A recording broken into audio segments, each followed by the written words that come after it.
We live in a mobile world these days. People want portable everything. Portable phones, portable TVs, portable internet. Why not? Well, this is the, let me see if we get the same way. This is called the inseego MiFi unit. This is the T-Mobile branded one, and this supports 5G. Now, because it supports 5G, it's a lot faster than the old one was. I wanted to talk about this because this is a much better concept behind it. It supports tethering. You can plug into that to charge. It's got a USB-C connector on it. You can also tether that to another device, like a computer. It works fine with my Mac. It has a removable battery in it. And it said that it can run your internet all day long. Okay? And testing the speed with this outside here and in the house. I see the outside, of course, because you can get the 5G signal better than they can in the house. I saw a fluke yesterday where I got a speed of 100 megabits per second, but that was only one time I got to do 100 megabits per second. Okay? I'm seeing speeds in this thing close to maybe about 50, 60 megabits per second. And it supports up to 50 devices, so this is perfect for traveling. Maybe you got a campsite, maybe a couple friends, hanging out, campsite. Put this thing on a table somewhere, or get a good strong T-Mobile signal in this case, and then everybody else can just tether to it and do what they have to do. And in that case, it is a really cool idea. Now, compared to the one that this one replaced, this has a touchscreen. So, unlike the original one, which didn't have a touchscreen, this has a touchscreen. This can be programmed pretty much right from the touchscreen. You can access the configuration as well. And so that's an option too. So you can have the ability to configure this thing and use it anywhere. It looks like the size of an old camcorder battery. It's certainly thicker than my cell phone, which is a LG Aristo 2. And it's only got one control on the top, unlike the old Samsung SMB100T, which had two buttons. This first button was for WPS, and the other one was for just the power switch. Now, the Samsung also had tethering as well, but you had to use something called NDIS, and you had to turn it on from the cell phone. There was no easy way to turn it on from the computer. Okay? This, when you plug in the cable, you can turn it on from the touchscreen here, and it works like a dream. Okay? In fact, it can keep it charged and keep it tethered and still do it with Wi-Fi. Now, if you don't want to do it with Wi-Fi, maybe because you don't want to announce to everybody in the local area, hey, I got a MiFi in my pocket, you can turn the Wi-Fi off and then just connect it by USB cable to the device. You can also turn the Wi-Fi back on again, from the same screen that you turn it off here in the app. So I can go back over here and I can tap on that Wi-Fi, and there's a tab switch right here. It says off. I can turn it off at that point. I'm going to leave it on right now. But anyway, this thing works really well. I'm paying $14 a month as a pay-as-you-go plan on this. Okay. I also got the T-Mobile insurance with it. Let's be honest, this thing is expensive. This is like $399. This is not the cheap one. This is the top of the line one they sell. This is not the cheap one. So it's really kind of cool because it's that reason. It's portable, it's convenient, easy to carry, and gives a lot of features. So, if I ever go camping or anywhere where I can still get a T-Mobile signal, 3G, 4G, 5G, I can still stream. The phone I'm recording this on doesn't even have a SIM card in it. It's a T-Mobile phone. I just don't have a SIM chip in it. So, for that reason, it makes it possible for me to keep streaming all the time of the way. Now, by the way, nothing relates to this, but remember that teeth stuff I bought some time ago? For filling those molars that are missing? Yeah. Well, as you may know, one of my incisors worked loose because of the overbite. So, I remember when I was a kid, one of the things the dentist did was wire it in place. Well, another tooth. So, I put this stuff right here to add similar to the dental wires instead, so that the tooth can actually reattach itself to the gum line as well. So, because its nerves and the blood vessels are still connected to it. It didn't lose the nerve and blood vessels. They're still connected. So, that's the reason why I decided to do that. Because the way I chew is kind of like a camel. If you ever see me eat, it's almost like a conveyor belt. It's like I'm pulling food in. And when I'm pulling food in, that tooth, because the other one shifted here, again, boink, boink, boink, boink, boink, boink, and it's getting knocked the crap out of. So what I did was, well, I said, you want to be set right where it is so you don't get constantly boink, boink, boink, boink, boink? Fine. Then I'm going to set this plastic setting compound smack dab where now you're not going boink, boink, boink, boink, boink every time I try to chew and rattle the tooth out. Because then sooner or later, the nerve is going to break and the blood vessels are going to break, and then it's going to be definitely over. So, right now, it's working, okay? I put it on this morning, so that helps. So, back to this gizmo. Is it worth the money? Well, let's answer the question this way. Do you need mobile internet? Given what's going on right now in this crazy world, the answer may actually be a resounding yes. You may need mobile internet because the craziness is going on. And number two, if you do have mobile internet, you can be ahead of the game because you can access the news. As long as the infrastructure, like the fiber optics, the backbone and the backhaul, is working for your ISP, you're all set, right? 100%. Now, I also talked, and was going to do a video on this yesterday, and unfortunately I kind of didn't get to it because I kind of got sidetracked. So I'm going to do it now. Hopefully my phone won't fall on the floor.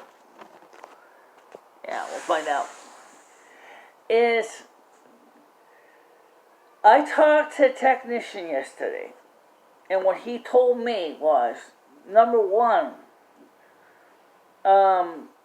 fiber optics, well, it's not in Winston yet. It's coming to Winston. The caveat is the fiber optics, it can be all or nothing proposition at this point.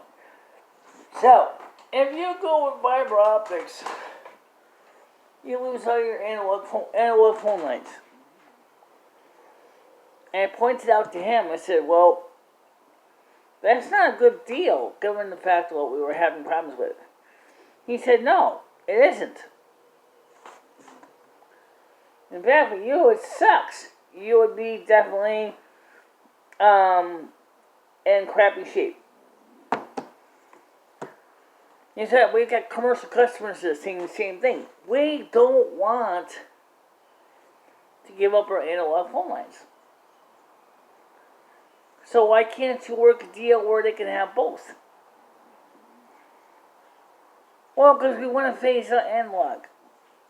I said to him nicely, I said, you do realize that you guys are a class 2 carrier, and that means that for the sake of your services, the analog has to continue. He said, yeah, I know, but we want to try to get away from being class 2 carrier. Yeah, that's fine, I guess. If you really want to get rid of him being a class 2 carrier, but I would think that you would want to keep being a class 2 carrier because you do got your people that like the service you have and they want to keep the service they have. It would seem to me be fairly easy that they want to have the high-speed fiber optic, but they want to have their analog phone systems too. Why can't someone just give them separate bills? Or combine both on the same bill? He said, well, right now, I know that the management is trying to figure out the answer to that because corporate customers are bitching too. I said, right. So how much speed are we talking about here?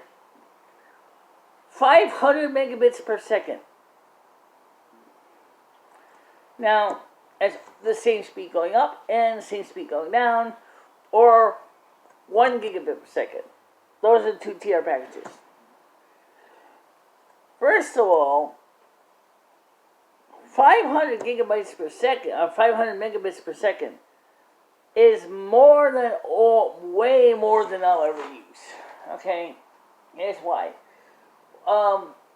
If I'm streaming as I am, usually about 2 megabits per second, because I'm a miser, right? And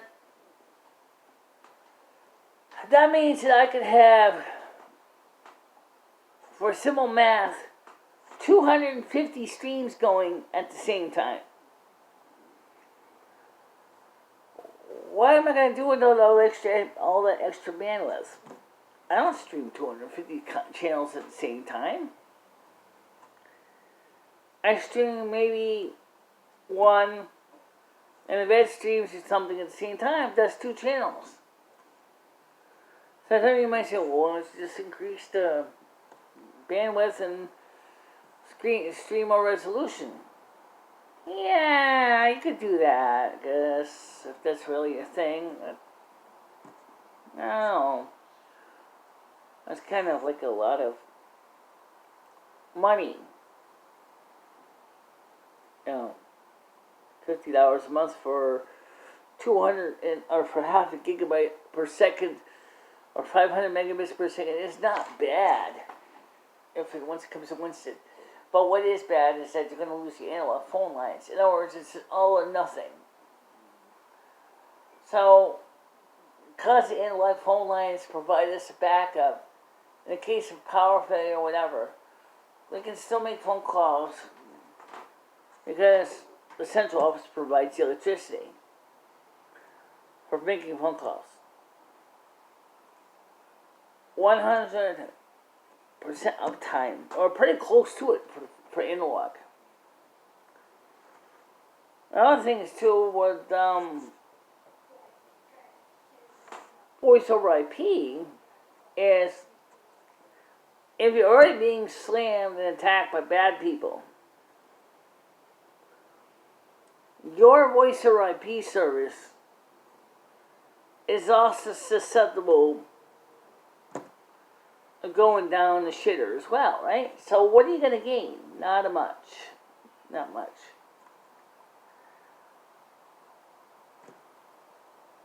I know other phone companies are doing the same thing, so no, it's not just a Frontier thing. So before you jump into saying, I want fiber to be regular, ask the tough question, especially if you want to keep analog phone service. Am I going to be able to do it, or am I going to need to invest in an ATA? Now, if you decide to get phone service from them, your modem probably has a built-in 2-port ATA in it, or 1 port in some cases. And if that's your thing, congratulations. You win the silver. You got your phone, get your internet, make yourself exposed in the internet so some cracker to basically ruin your day and piss on your parade. Yeah, once you find their IP address and he hates your guts, he's gonna sit there and sabotage you. That's bad. At least that way, when that happens, I can go ahead and pick up the analog phone, call the phone company and say, hey, we got a problem here. And that's exactly what we did. So, it's not unreasonable to say, it's just matter of making the best choice for the situation at hand. It's up to you. What you want. But for mobile use, that's the way to go. Now, why did I go with this and not with the T-Mobile home internet? Well, for one thing, the T-Mobile home internet is designed to be used in a fixed location. That is, your home. You can't take it with you. You can't walk around with it. You can't use it camping. It has to stay within your home. Okay? Second of all, is the service is subject to deprioritization, which means every time Dick and Harry wants to use the cell phone and you happen to be downloading a huge file, it's going to be you that's going to be slowed down because you're not considered the same priority as someone trying to do cell phone applications. Okay? And it's not unreasonable to think that makes sense, because home internet, you figure you can always go ahead and retransmit data, it doesn't matter, it's no big deal. The other thing is, the home internet device, there is no battery in it. So, which means, even if you would use it inside the same building, you would constantly be looking for a battery or a USB power bank to keep the thing running while you're running around the house trying to find a place to put it. Now, I found, since I know there's cell phone towers that way, that if I put this thing high enough by the window or hold it up high enough, I can get close to 50, 60 megabits per second. They may not seem that fast to some people, but trust me, compared to what I'm getting from my home internet of 1.9 megabits per second going up and 25 megabits per second going down, that's pretty sizable chunk of speed, right? So, I can use this thing to upload my data. This is the only 5G device they have. Everything else is 4G. So, I figured, get this, that way I can go ahead and use the faster internet speeds for streaming. Right?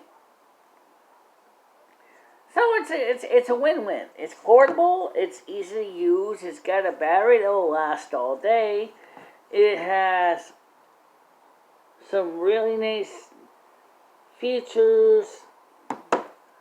You know, nothing wrong with that. That's a win-win. And of course, it's, because it's something I can carry in my purse, I can keep this thing running and everybody can see it and order fine. That's not a plus. Well, I wanted to at least take some time and talk to you about that, and that's what we talked about. Do I think this is a better choice than the cable internet? I'll be honest when I say this, it depends on what your application is.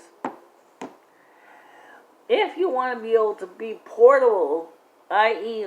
truly cut the cord and you don't want to be stuck with a wire dragging behind you, this is the way to go. If you're a wholesale homebody who just likes to watch TV and stuff at home and don't really care, then maybe the home internet from T-Mobile might be a great package. The only problem I found out with the T-Mobile home package when I entered my email address, or the address to find eligibility, which I'm eligible for, they did not let me enter my apartment number. They would not let me enter my apartment number.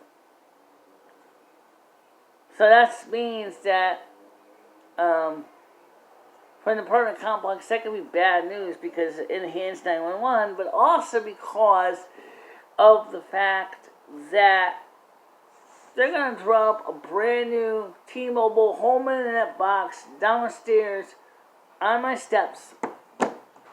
Basically it says MicheleMarieDalene, 112 Main Street apartment, and doesn't even say the apartment number, so, or whatever. So think about what it would mean for the UPS guy. Well, gee, which apartment is this? So I would have to call them up manually and tell them, look, I live in apartment 9. You have to send it to apartment 9 in 112 Main Street. But I decided that wasn't worth it for me at this point. Okay? So I chose not to do that. Well, anyway, that's it. But now I just wanted to just let you know what's going on, and hope to God I'm still in the frame. Yeah, we'll find out, right? Okay, guys. See you later.